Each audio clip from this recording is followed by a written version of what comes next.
Muy buenas tardes. Damos inicio a la presentación del libro Las palabras no escritas, Pirrón de Élide. Después de todos estos vericuetos generados por la tecnología, finalmente estamos en esta grabación. Ya no fue posible hacerlo en vivo, pero lo hacemos con muchísimo gusto en el marco de Abril, Mes de la Lectura 2023. Y le doy la más cordial de las bienvenidas a la autora de esta obra tan importante, maestra María Fernanda Toribio Gutiérrez. Muchas gracias por estar aquí, por aceptar la invitación a este foro virtual.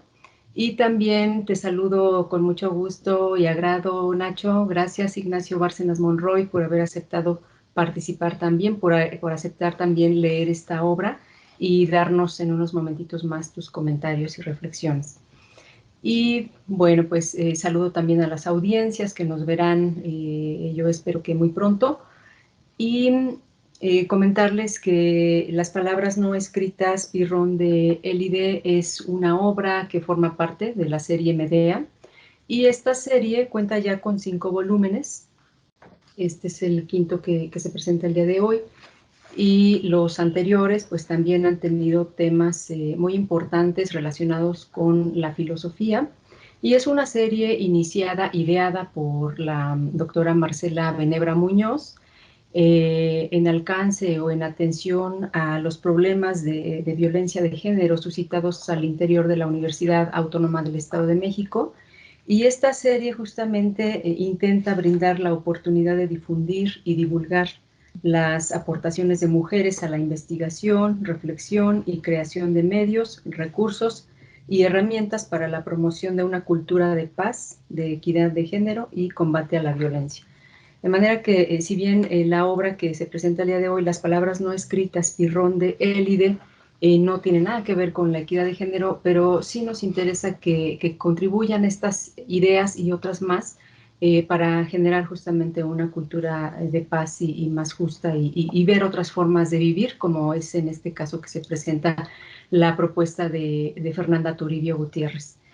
Y bueno, pues mencionarles también que este libro es espléndido en el sentido de que es escrito por Fernanda desde una visión muy erudita, muy cuidadosa, detenida sobre todo al momento de documentar todo lo que nos menciona en la obra a lo largo de los 3 capítulos, me parece, y también por la forma en que ella va hilando cada idea. Es muy clara en la exposición de sus ideas, y eso, pues bueno, invita a reflexionar en un tema tan complicado como es el tratar de rescatar las palabras que no se escribieron nunca, ¿no? Y bueno, pues también mencionarles que me da muchísimo gusto estar en esta presentación porque cuando llegó esta quinta obra, me di cuenta que es una joya de verdad. Es maravilloso tener este libro dentro de la serie Medea, continuar la línea filosófica que inició la doctora Marcela Benebra, a quien le mandamos también un saludo y un agradecimiento por esta serie. Y la verdad es que es muy recomendable tanto para estudiantes como para académicos, para entrenarnos en esta filosofía grecorromana, especialmente de Pirrón.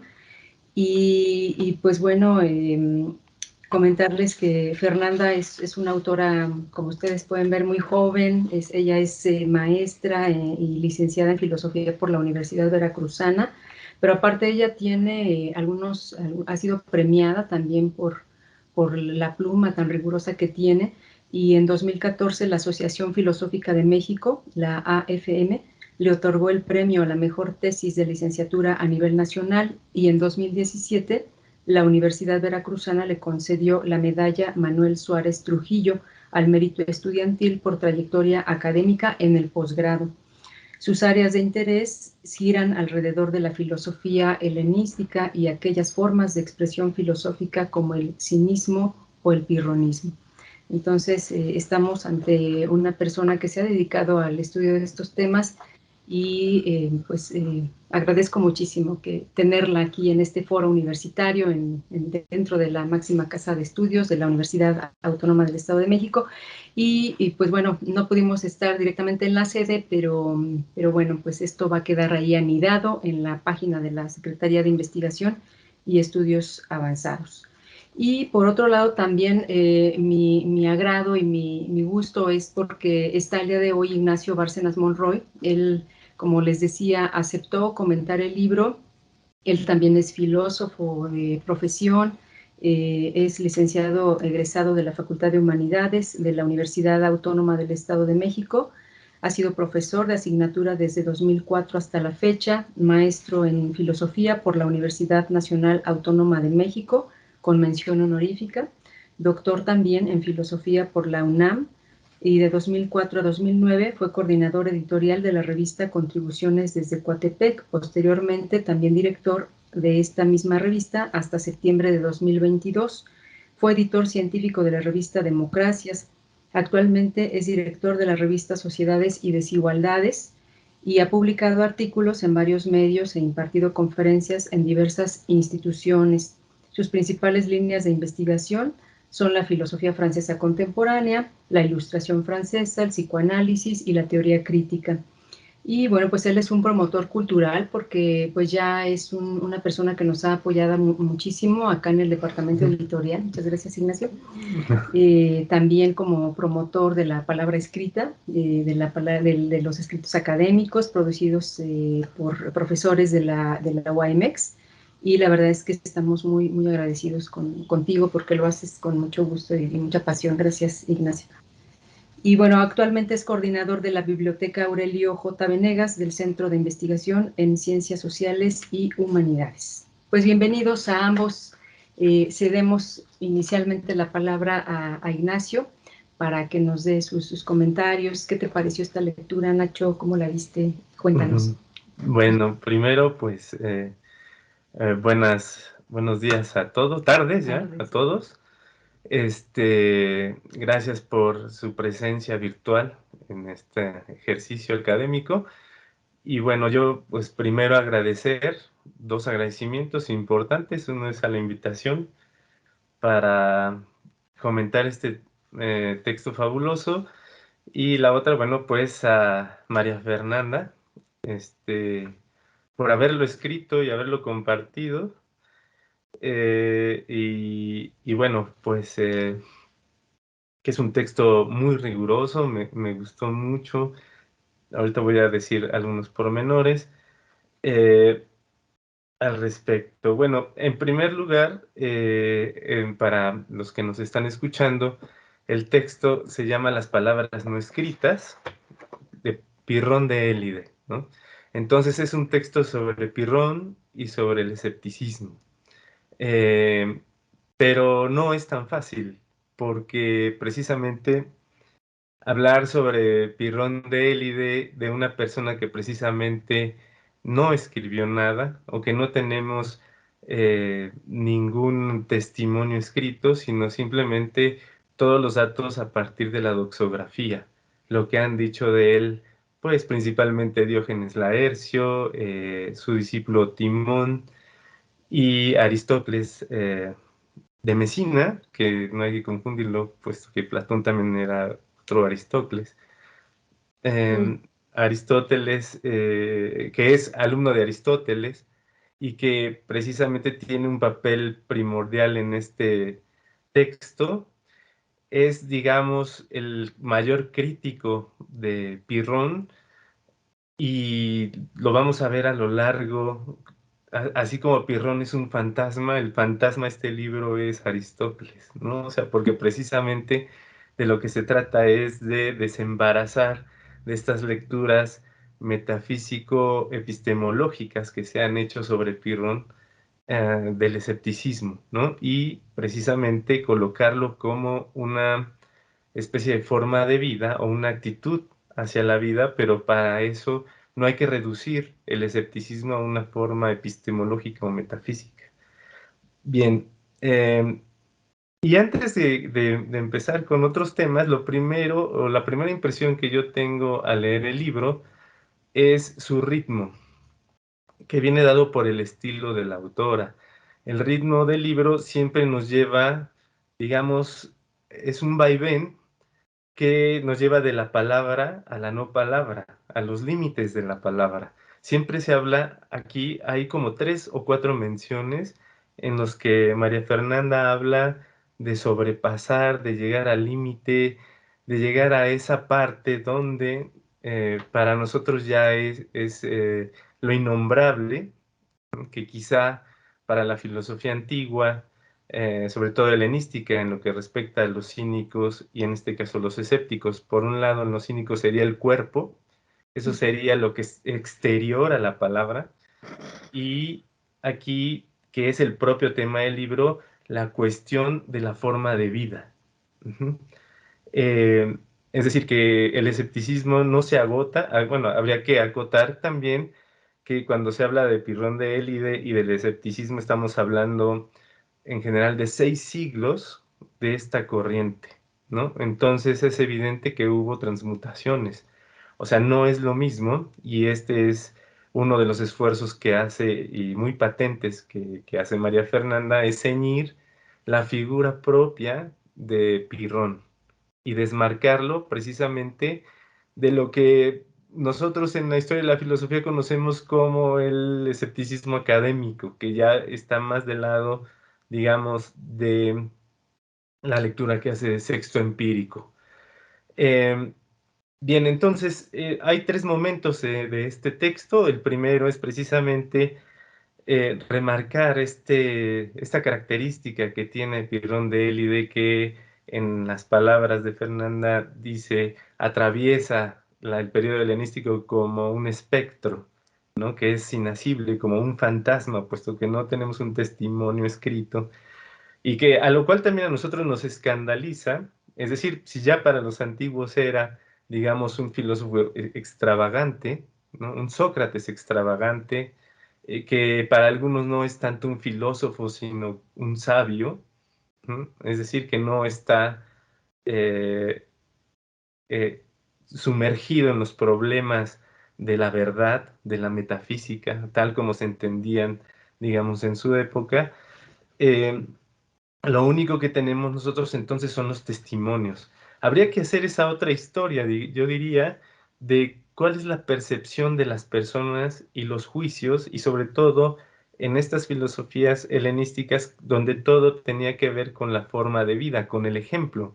Diría María Fernanda, aquí de lo que se trata es más bien del performance, de la enseñanza, de lo que uno hace, y que ya está también, digamos, con Sócrates. Ese Sócrates, digamos que todas las demás figuras que vienen y que tienen que ver con la filosofía helenística, o bien nos encontramos con un Sócrates furioso, un Sócrates enloquecido y este Sócrates extravagante, ¿no? Que son formas de entender cómo se evalúa la vida de los otros, ¿no? Que para nosotros también es ya como muy extraño dentro de los que practicamos, como dijo Patricia, la filosofía como profesión, ¿no? O sea, la filosofía como profesión en la actualidad, bueno, tiene otros parámetros, está muy distanciada de lo que es una forma de vida.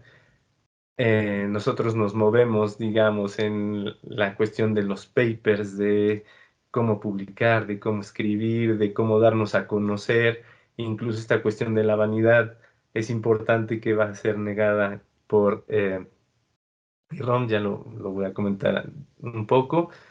Eh, pero, digamos, al estudiar, la importancia de estudiar estos personajes es vernos o sentirnos a nosotros como diferencia.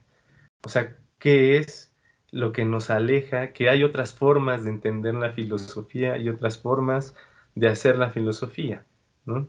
Y que también nos sirve como de contrapunto crítico hacia nosotros mismos, ¿no? Eso es, me parece algo muy importante.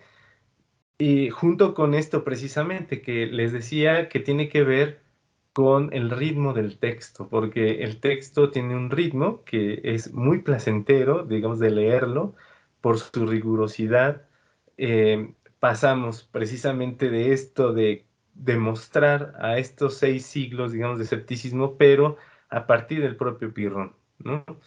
Eh, y para digamos el caso, entonces habríamos que ver o ceñir a Pirrón como una de las formas de vida, que es como él entiende o lo que para nosotros sería la filosofía, pero para él es alcanzar la sabiduría.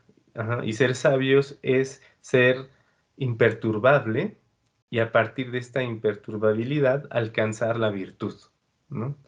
Eh, esa sería, digamos, el cometido. Ya después, pues va a haber ciertas lecturas que se hacen sobre Pirrón, pero ya que tienen que ver más, o sea, en el caso de Aristóteles con la crítica, pues con esta versión eh, o digamos esta forma de cómo se trata de descalificar al escepticismo, que es precisamente a partir de sus propias premisas, puesto que al escepticismo se le opone el dogmatismo.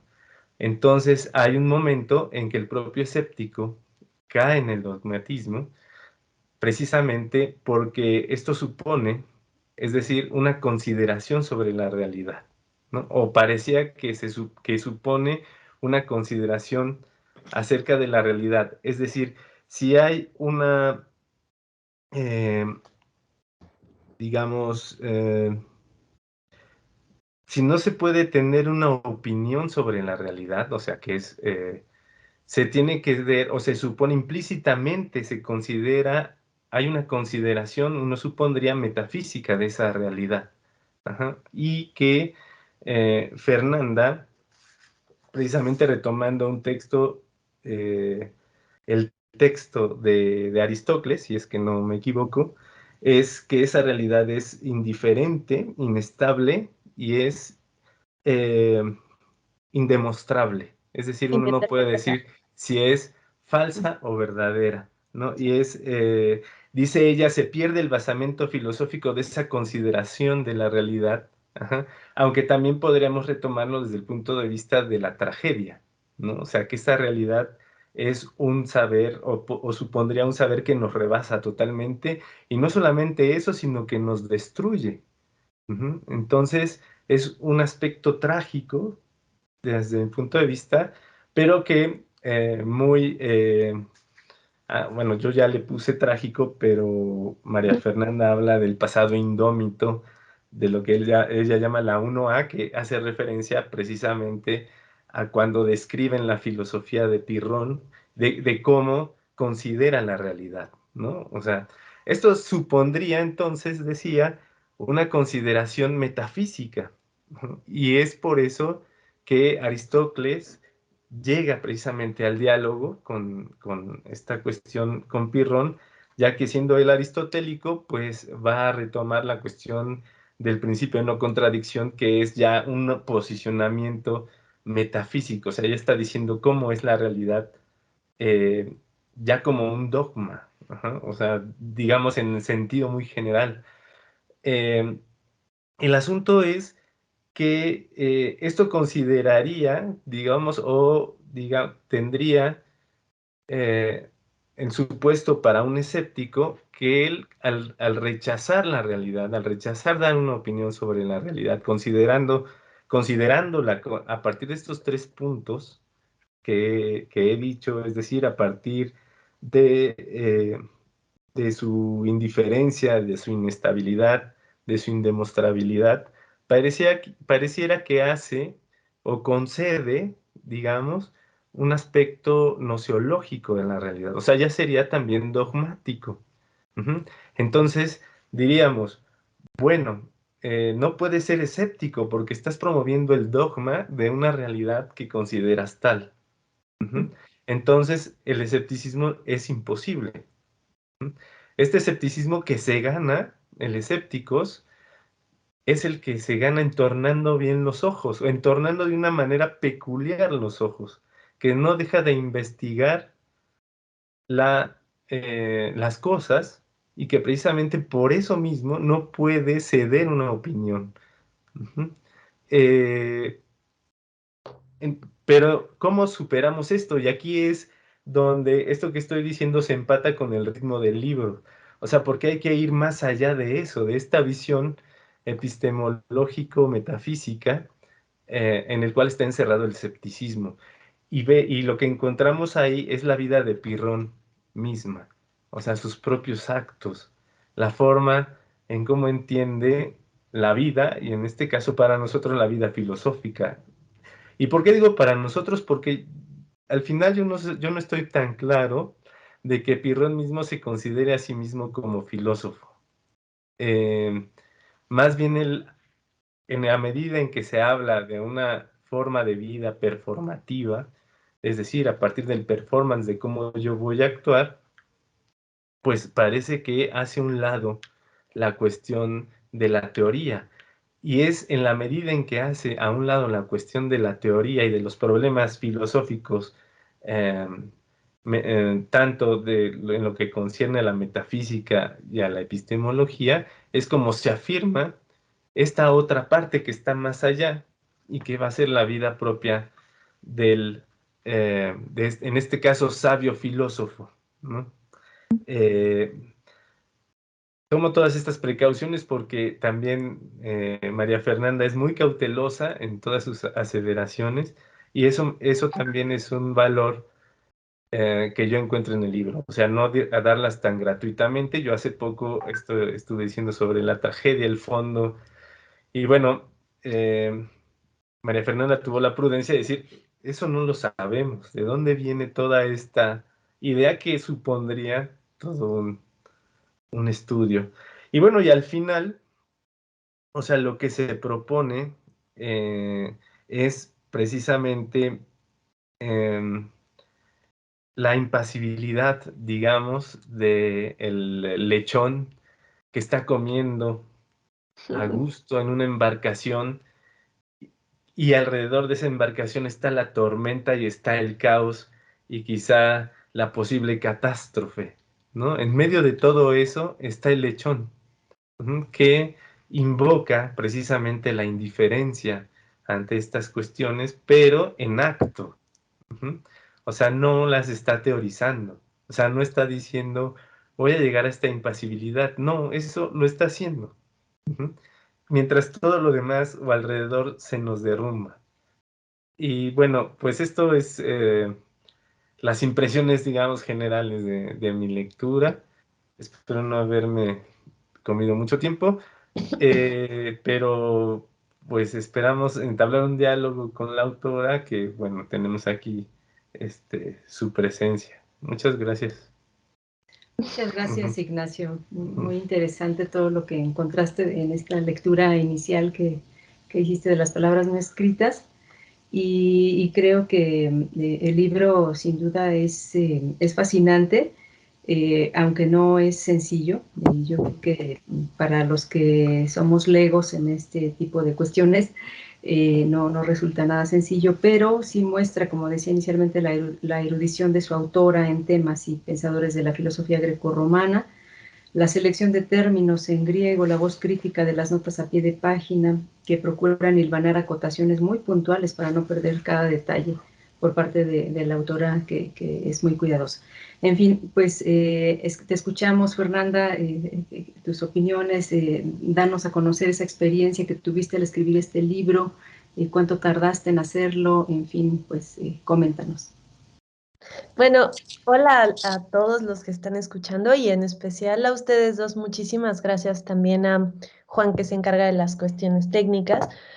Muchísimas gracias, Ignacio, por tu lectura. La verdad es que hay cosas de las que platicaste que yo no sabía de pronto que estaban en el texto de forma tan patente y me siento muy contenta de que lo estén, ¿no? Y eso es algo que siempre me ha parecido increíble de las palabras, increíble y trágico al mismo tiempo, y es esta capacidad que tiene las palabras de siempre decir muchísimas más cosas de las que uno tiene en mente a la hora de ponerlas por escrito o de pronunciarlas, ¿no? Al final existe siempre como, y esto es algo que es patente en el pirronismo, de alguna manera, uno tiene la impresión de ser poseedor de su lenguaje y de estar comunicando a través este imaginario, esta fantasía del lenguaje como herramienta, cuando en realidad el lenguaje hace mucho más cosas de las que uno piensa en su imaginario de control sobre esas palabras, ¿no?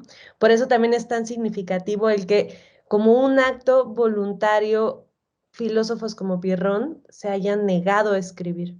No se trata de una cuestión como histórica accidental, porque la época en la que Pirrón vivió e hizo filosofía, y bueno, y vivió filosóficamente, la cultura literaria, escritural, estaba ya más o menos implantada en Grecia, empieza, digamos, de una forma mucho más vinculada con la filosofía en el siglo V con Platón, pero en el siglo IV, donde está Pirrón, la cultura escritural ya está vinculada a la filosofía como una práctica, porque no siempre fue así. Por ejemplo, Parménides, Heráclito, todas estas tradiciones filosóficas previas son como eminentemente orales, pero en el tiempo de Pirrón, escribir ya es una práctica intelectual, un hábito intelectual, como diría por ahí algún filósofo, que está completamente ligado al ejercicio de hacer y pensar filosóficamente, y Pirrón se niega a eso.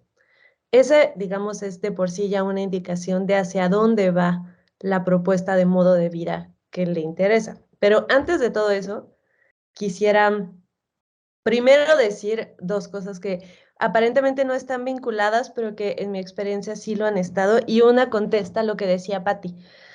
La pregunta que hacía Patti, que es en relación al proceso de escritura de este texto. Y por otro lado se vincula con el tema de los ritmos y de alguna manera este carácter contestatario de la filosofía pirrónica o escéptica de corte pirrónico, como bien aclaraba Ignacio. Y bueno, todo tiene que ver con cómo surgió esto que ahora es un libro. Empezó siendo una tesis de maestría, pero una tesis de maestría en general en nuestro tiempo es poco más que un trámite, en realidad. Igual que una tesis de licenciatura, de pronto las de doctorado te dan un poco más de permiso.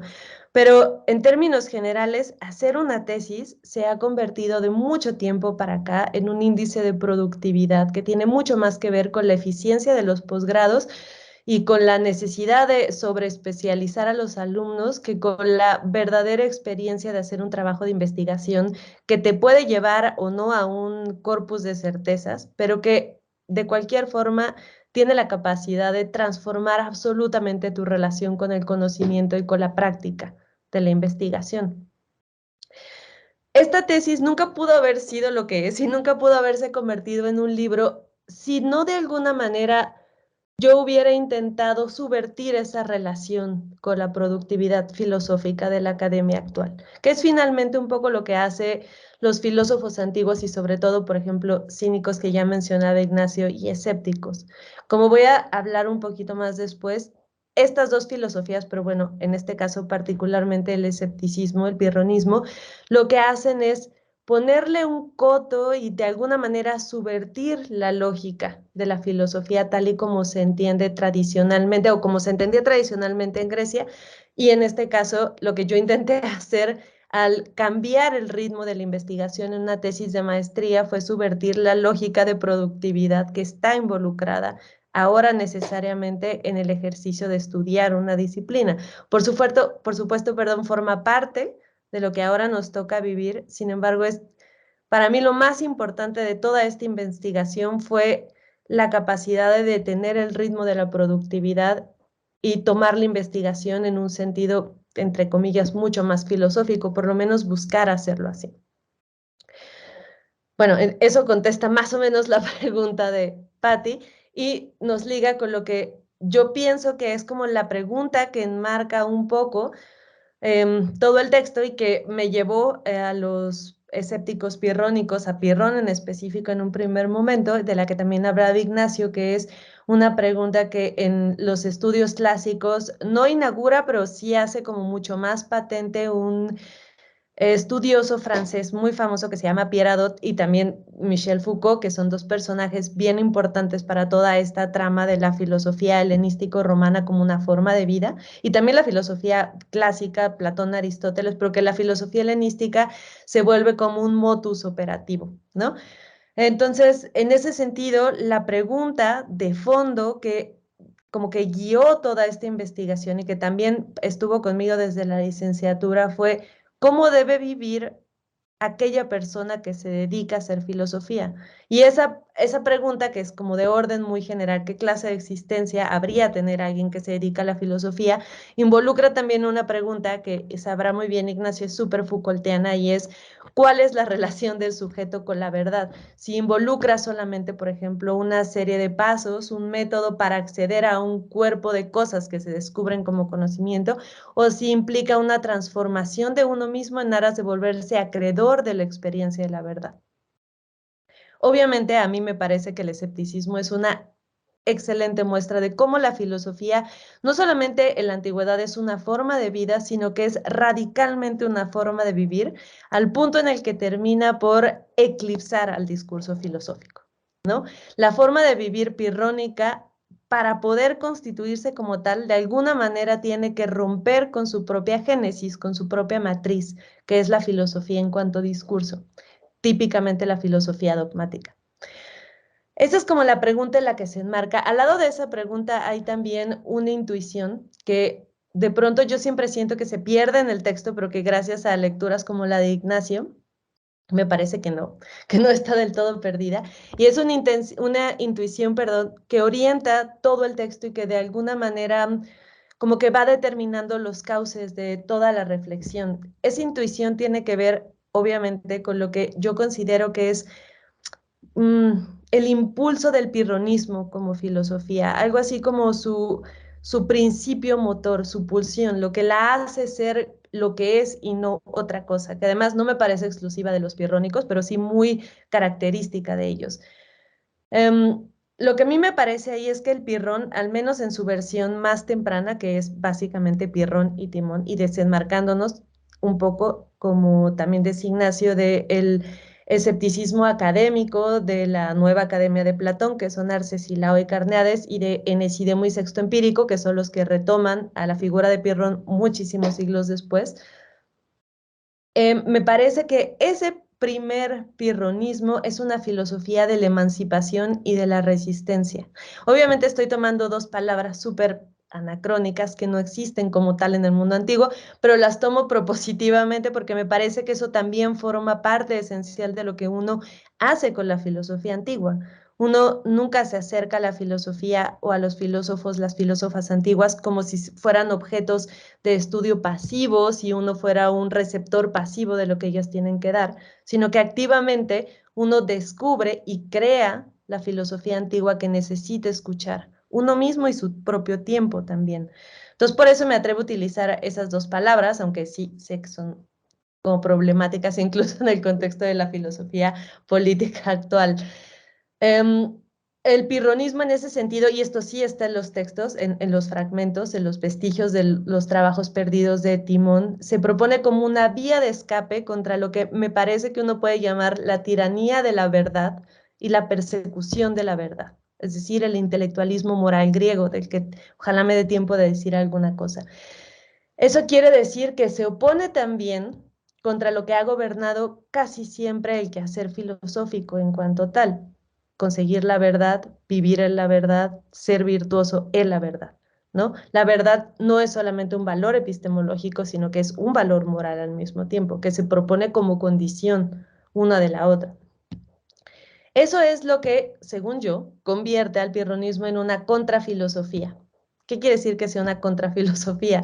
Bueno, tampoco lo quiero decir tan radicalmente, simplemente quiero como este mote de contrafilosofía para mí lo que significa o lo que muestra es una relación no de negación, sino de contrapunto, de negatividad mucho más que de negación. No sé si me explico. De contrapunto con esa filosofía en sentido tradicional. En ese sentido, el pirronismo, como también me parece que rescataba bien Ignacio, no puede ser nada que no sea una irrupción. No se puede erigir como, digamos, lo hace el dogmatismo, de pie sobre sí. No, el pirronismo, igual que el cinismo, siempre irrumpe, siempre derrue, llega por el costado. Por eso también me gusta la filosofía, la imagen filosófica del espectro y del fantasma, porque el espectro y el fantasma irrumpe, pero también acosa, siempre está acosando, aparece sin aparecer. Su presencia es algo que no se puede asir y que no se puede combatir directamente, pero Ese me parece que es su papel dentro de la historia del pensamiento y fue su papel en Grecia. Por eso es también de alguna forma tan dependiente del dogmatismo para existir, igual que el cinismo. El cinismo depende de alguna manera de la urbe y de los valores de la polis para subsistir como crítica de, ¿no? Entonces hay una relación de sana codependencia entre dogmatismo y pirronismo en ese sentido. Eso no quiere decir, y eso me parece también importante, que sea exclusivamente una filosofía como de la destrucción, por decirlo de alguna forma. No se me ocurre una mejor palabra. Y que solo exista como recordatorio de los excesos del dogmatismo, aunque yo pienso y trato de defender en el texto que ese es como donde brilla mucho más y es una de sus grandes misiones. Son filosofías como el cinismo también que brillan convirtiéndose en enterradoras de otras filosofías y muy al estilo de la Escuela de Frankfurt como ojos avisores de los excesos de otros tipos de discurso, ¿no? Um, Como la mayoría de las filosofías de la antigüedad, el pirronismo supone también, y esto es una apuesta que quizá queda un poco difusa al final del texto, pero que a mí me parece muy importante, es también un movimiento de vuelta hacia sí mismo, o es lo que propone. Este movimiento, típicamente en la antigüedad, un movimiento de conversión filosófica, es la epístrofe, que es un movimiento de salida de una misma y de vuelta hacia una misma, pero no siendo ya lo que se era. Hay un viaje casi, hablando como de la tragedia, hay un viaje de catábasis, un viaje de transformación de sí misma, que es lo que permite la vuelta hacia, ¿no? Y a mí me parece que en el escepticismo pirrónico ese viaje está marcado por su negación del intelectualismo moral. Es decir, para poder hacer el viaje de retorno, hay que negar lo que decía al inicio, la propia génesis, que es el intelectualismo moral griego. El intelectualismo moral griego no es solamente, digamos, pensar intelectualmente en las virtudes o en cualquier noción de bien o de mal. Tiene que ver fundamentalmente con esta idea socrático-platónica de la docta ignorancia. Por ejemplo, uno es capaz de hacer el bien si solo si sabe que es el bien. Y uno, digamos, hace el mal en la medida de su propia ignorancia. Eso lo que quiere decir básicamente es que el prerequisito para tener una buena vida, que está profundamente vinculada en Grecia con una buena vida, no se puede tener una vida placentera, una vida que valga la pena vivirse si no es una vida virtuosa.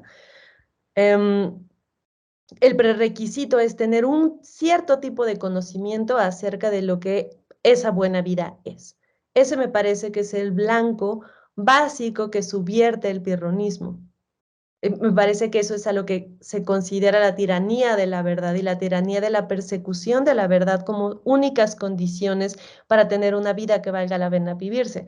De lo que se dio cuenta el pirronismo, y esto es un gran acierto, es que los excesos de esa postura dogmática de comprender la forma de vida de alguna manera recaen en lo que también mencionaba Ignacio un poco de pasada, y es la cuestión de la vanidad. Cómo la presunción del conocimiento y la sensación de certeza corren el riesgo de convertirse en vanidad. Y el término griego ahí es bien interesante, es tifos. El término tifos, que alude también al nombre de un titán con el que pelea Zeus, quiere decir, digamos, en un sentido más coloquial, una especie de humo color vino que como que te obnubila la mirada que es, digamos, como el medio griego por excelencia de acceder a la investigación y al conocimiento. Entonces, el sentimiento de certeza tiene ese doble papel en la filosofía y, digamos, creo que ese es el gran acierto práctico moral del que Pirrón se da cuenta y del que busca desenmarcarse. Bueno, al hacer todo esto, y con esto quisiera acabar y ya podemos como hablar de otras cosas, la pregunta que se formula, que es bien común en nuestros días, pero que en el contexto griego a mí se me hace así sorprendente que haya aparecido, ¿es posible concebir una ética sin metafísica? Esa es una pregunta súper vigente, ¿no? Que yo creo que además ahora mismo está mostrando su absoluta limitación, de la misma forma en que la postura ética fuertemente metafísica mostró sus propios límites en la modernidad y en las épocas posteriores. Ahora la posibilidad de concebir una ética sin metafísica también muestra sus propias limitantes.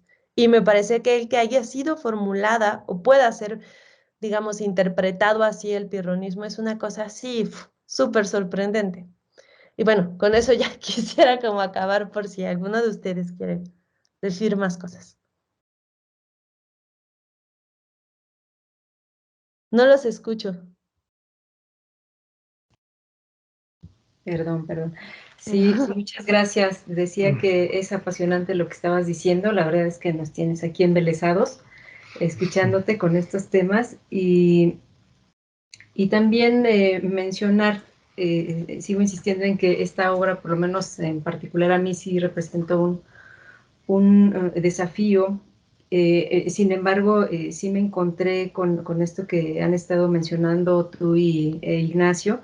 Encontramos ideas útiles para comprender la importancia de la indiferencia, la serenidad, la forma de vivir en nuestra cotidianidad, desde las huellas de Pirrón y que tú has seguido, María Fernanda, a lo largo de este libro.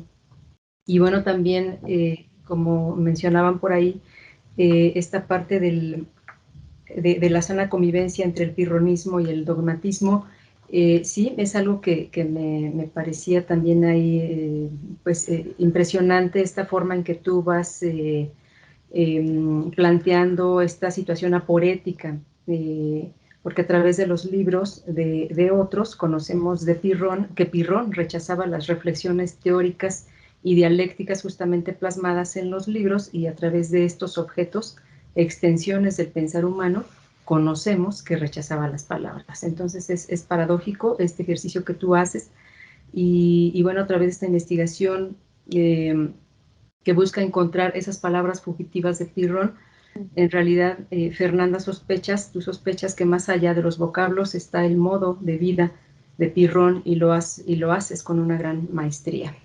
Muchas felicidades de nuevo. Y pues bueno, ¿quieres comentar algo más, Ignacio?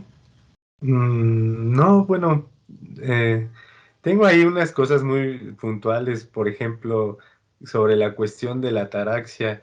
He estado leyendo últimamente muchos textos acerca de cómo surge el cristianismo, toda esta de la historia, de las historias de las ideas, y esta cuestión que equipara la noción de ataraxia con el nirvana, que se supone que es algo que Pirrón o todas las historias que he leído dan por sentado, que pues en el viaje que hizo junto a Alejandro, digamos, a Asia, en la India, pues Pirrón quedó prendado por estas prácticas de los gimnosofistas, ¿no? Y entonces, pues incluso dicen que ahí es donde aprendió esta cuestión, y que algunos se adelantan y se atreven a decir que entonces toda la filosofía, o sea, porque esto llega hasta Schopenhauer, pues toda la filosofía tendría un origen asiático, o sea, no occidental propiamente, ¿no? Pero en tu texto ahí hablas muy puntualmente que no está probado. Tú que estás más cerca de las fuentes así originales, ¿cuál es tu pensar, digamos, al respecto? Esto que me parece que es una cuestión clave, la cuestión de la ataraxia. Yo recuerdo el texto de Nussbaum, de Marta, que dice que para gestionar precisamente las pulsiones hay que primero, y como buen psicoanalista, pues habría primero que traducirlas al lenguaje racional. Es decir, que las pasiones, para poder administrarlas, primero debemos verlas como algo racional. Es decir, una pasión, algo que viene de fuera y que me está molestando, en el sentido griego, o sea, como este Dios que viene y me perturba, no es algo caótico, sino que tiene su propia configuración racional. Y es gracias precisamente a esa configuración racional, que supone ya una cuestión epistemológica por parte del sujeto que trata de administrarla. También este sujeto es racional, y es en esa medida en que se da esa equiparación en que uno puede administrar las pasiones, ¿no? Y en el caso concreto de Pirrón vemos que no es así, ¿no? O sea, simplemente hay una indiferencia total que apunta ya a otra cosa, ¿no? A ese exterior del que constantemente, o al que constantemente nos diriges. Ese exterior que no está habitado por las palabras. Eso, bueno, por una parte. Y la otra, también decir, ¿qué pasa con esta lejanía y soledad en la cual vive Pirrón que, como tú bien dices, bueno, retomas los testimonios, vivió 90 años, o sea, es una vida de 90 años, bueno, según algunos testimonios, esta vida alejada y en la soledad. Eso es, digamos, el ejercicio de esta ataraxia, digamos, podemos verlo con esa imperturbabilidad. ¿Cómo qué podríamos aprender de esto? Ya hiciste notar algunas cuestiones incluso políticas que conlleva todo este planteamiento del pirronismo y que también nos pueden servir, pero podría haber algo más allá en nuestra propia época. ¿Cómo podríamos vincular estas ideas, como tú dices, en esta cuestión de la vida filosófica enmarcada en una profesión y con todas las tareas a las cuales nos vemos abocados, que realmente estamos a veces diciendo, estamos a contrapelo precisamente de esta vida que planteaba Pirrón, que era la atifos, ¿no? Atifus. Híjole, son un montón de cosas bien interesantes. La primera, que es la relación del pirronismo con las filosofías orientales, sobre todo por su viaje con Alejandro Magno y su encuentro con los magos y gimnosofistas, ¿no? Lo interesante ahí es que en el texto de Diógenes Laercio, que es de donde viene eso, el vínculo es causal. O sea, es una cosa súper interesante porque lo que dice Laercio, siguiendo a una fuente completamente desconocida, que es un tal Ascanio de Abdera, que nunca nadie más sabe quién es, lo que dice ahí es que después de ese viaje y tras conocer a estos personajes, Pirrón como que inauguró su forma noble de filosofar, ¿no? Y habla de la inaprensibilidad y bueno, ya después se sigue. Sin embargo, pese a que el vínculo ahí es causal, las relaciones son como historiográficamente muy complejas de establecer, porque hay una serie como de factores de orden material que, híjole, están muy complejos de determinar. Seguramente vio algo, pero existe, por ejemplo, la barrera del lenguaje, la barrera de los años que tenía Pirrón en ese entonces. Hay como un montón de complicaciones y te voy a decir la verdad, yo sí quería meter en su momento alguna cuestión asociada, no tanto con la reflexión en torno al nirvana y etcétera, sino con cierta relación que tiene algunas formulaciones súper tempranas del budismo Theravada con la verdad, con los discursos metafísicos más bien, que a mí me parece que son semejantes a la concepción pirrónica de la indiferencia por la verdad o por la búsqueda de la verdad. Hay un sutra que conocí hace mucho tiempo que creo que se llama el Sutra de Malunkyaputta y justo es muy significativo y a mí me pareció iluminador para comprender a Pirrón, aunque al final no lo metí por cuestiones justo como de rigurosidad a la hora de exponerlo, que cuenta la historia de un hombre que es herido por una flecha y entonces cuando van a rescatarlo y lo llevan y no sé qué, el hombre empieza a preguntar como, bueno, pero ¿quién me hirió con esta flecha? ¿De dónde viene la flecha? ¿Cuál es la madera? ¿Tenía veneno? ¿Y el veneno de qué animal procede? Y ese animal es de tal parte del mundo, de tal otra. Y al final el punto es que si sigues preguntando esa cadena de cuestiones, no tiene que ver con que sean posibles de responder o no, el punto es que son inútiles para el propósito de salvarle la vida. Ese es como el mensaje de ese texto, ¿no? Que viene muy emparentado con algo que en general vincula a Pirrón y este texto de Aristóteles con la tradición oriental, que son los famosos tetralemas. Frente a las grandes preguntas de la metafísica, como la inmortalidad del alma y todas estas cosas, la respuesta hinduista de los tetralemas es eso, un tetralema, algo que no tiene salida. Pues al final es, digamos, no es un juego de palabras, pero es algo que tiene la función de neutralizar el papel del conocimiento y de la verdad ahí. Porque el punto es que esas preguntas no es que no podamos epistemológicamente contestarlas o desde un punto de vista epistemológico, no es que no sean, que no tengan valor de verdad, el punto es que son inútiles, ¿no? E incluso para Pirrón, y esto lo va a seguir la tradición de Sexto Empírico, son nocivas, porque lo único que generan son perturbaciones. Cuando el ejemplo que da Sexto Empírico, y aquí lo puedo vincular ahora sí con el punto de la impasibilidad, es el ejemplo que va a dar Sexto Empírico, bueno, uno de los ejemplos es el de una persona que de pronto pierde toda riqueza y se queda pues sin nada. Entonces, la propia situación puede atraer pasiones que son, digamos, estas cosas externas. Hay una recepción pasiva de la circunstancia. Pero si esa persona empieza a considerar que la pobreza es un mal en sí mismo, que está vinculada con esta u otra cosa, es decir, lo empieza a unir a un entramado de creencias añadidas, entonces su situación va a ser muchísimo peor que si simplemente recibe la circunstancia de haber caído en la pobreza, ¿no? Entonces, la persecución de los bienes y los males por naturaleza trae una carga de perturbación que el pirronismo cree inútil para el propósito de tener una vida, pues eso, en tranquilidad o sin perturbaciones.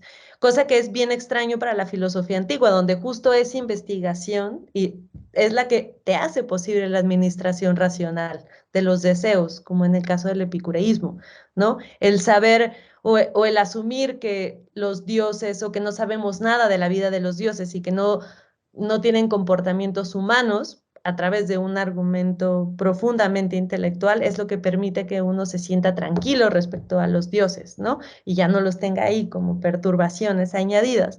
Para el escepticismo me parece que no es así. Por eso decía que creo que donde más brilla es como una filosofía de contrapunto, donde justamente lo que hace es mostrar como los límites y los excesos de las otras filosofías. Y a través de mostrarlos y subvertirlos es que llega a esta disposición de indiferencia que al final es la que permite el estado de ataraxia del que hablas. No puede haber, pienso yo, ninguna clase de impasibilidad si no existe una profunda indiferencia por los bienes, los males y etcétera. Creo que por ahí va un poco. Muchas gracias. No, hombre, Gracias.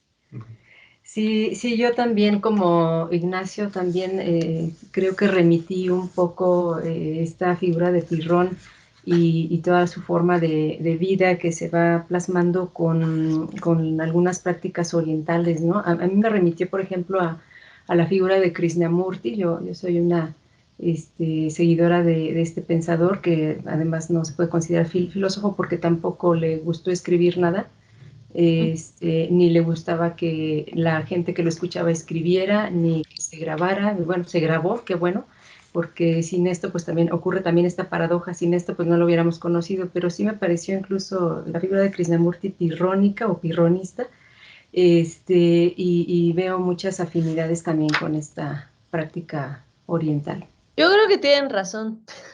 Ahora, yo creo que sí tienen mucha razón. Eso no quiere decir que sea fácil establecer nexos, ¿no?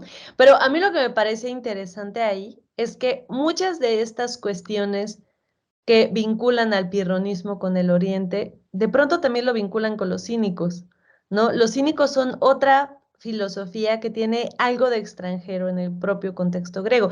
Y de hecho, si uno se fija en los textos de la doxografía o de la biodoxografía, que es esta mezcla entre vida y opinión de los filósofos, antiguos, se va a dar cuenta que en determinados casos los doxógrafos como Diógenes Laercio acuden a viajes en otros lugares, a contactos con otras tierras y etcétera, para no tanto porque eso haya sido o no cierto, sino porque es su manera de mostrar que ese pensamiento es raro, está ajeno un poco a la dinámica del pensamiento griego o cultural griego de ese momento. Y yo por supuesto, creo que hay muchísimos parecidos, ¿no? Los hay. Creo que tiene que ver quizá también con cierto estilo de constituirse en sabio que reinaba en esa época y que va a ser muy distinto a la concepción del filósofo. Como decía también Ignacio y como tú también, Patti, mencionabas, hay una distancia importante entre la figura del filósofo como este personaje afanado en una sabiduría que al final ya quedó atrás y que no ha podido conseguir y que por eso persigue, y la figura del sabio como un ideal de conducta. De hecho, la mención, hay bien poquitas menciones de Pirrón en el corpus de Sexto Empírico. Hay en realidad muy pocas menciones, cosa que es curioso, pero la más importante es donde dice que ellos se llaman pirrónicos porque Pirrón fue aquel que mucho mejor encarnó la forma de vida escéptica. Al final un sabio es eso, es una encarnación, ¿no? Y creo que en este sentido, Krishnamurti, Buda, Sócrates mismo comparten cierta construcción ficcional muy parecida. Y por eso también existen estos lazos que pueden comunicarlos. Así es. Pues creo que se quedan varias, y bueno, tenía yo otras inquietudes también sobre los cínicos, pero creo que las vamos a tener que dejar para una siguiente presentación, que espero que aceptes, Fernanda, y que acepte también Ignacio, y con mucha suerte también pues sumar a otros lectores de tu obra para que también puedan comentar al respecto. Lamentablemente tenemos 3 minutos para despedirnos, y pues agradecerles, aprovechar también para difundir la adquisición del libro. Está disponible ya en la librería universitaria del edificio UAEMITA, ubicado en Leona Vicario 201, en la colonia Santa Clara, y también lo pueden descargar gratuitamente en ri.uamex.mx, es el repositorio institucional de la UAMX, y ahí se puede también leer y descargar gratuitamente. Bien, pues muchísimas gracias a ambos, a Fernanda por tu apoyo, por tu presencia, también Ignacio por acudir y soportarnos en todas estas fallas electrónicas, pero bueno, y también por tu tiempo, ¿no? Que siempre nos brindas amablemente y desinteresadamente. Muchas gracias a ambos. Gracias a los dos, muchísimas, por leer el libro. Igualmente, gracias a Es ti. un gusto, fue un gusto y es una joya que nos regalas para la Universidad Autónoma del Estado de México. Bueno, pues muy buena tarde, muchísimas gracias y que espero que nos veamos pronto. Chao.